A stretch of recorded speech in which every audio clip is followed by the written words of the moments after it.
The adventure begins even before we ship out to the USS Harry S. Truman. We start at Naval Station Norfolk in Virginia, getting on a cargo plane that'll take us to the aircraft carrier, about 125 miles off the coast of Florida. Right now we're on board a C-2 Greyhound. This is not your normal commercial airline flight. We all have to put on these helmets and these goggles right here. As well as here, this is not your normal seatbelt. That it straps in over the shoulders as well as around the waist, and there are no windows. But this is what's going to take us out to the carrier after a brief refueling stop in Jacksonville.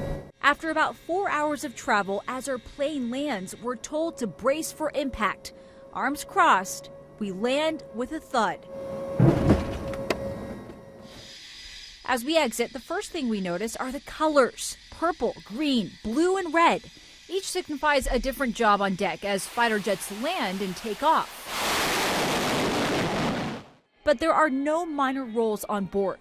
Every position matters, and everyone has to give their 100%. Commander Jim Elmore, who calls Silver Spring home, says that because the carrier is always operating, there are no days off. It's relentless and unforgiving. So there's always this we always have to be on top of our game. There's never a bad day. Ship Captain Nick Deanna says it's a lot of responsibility for many who aren't even old enough to legally drink. The vast majority of our sailors are youngsters under the age of 21 years old. And these are men and women who continually and consistently leave everything they care about and love behind them. And that includes their families, friends, and cell phones.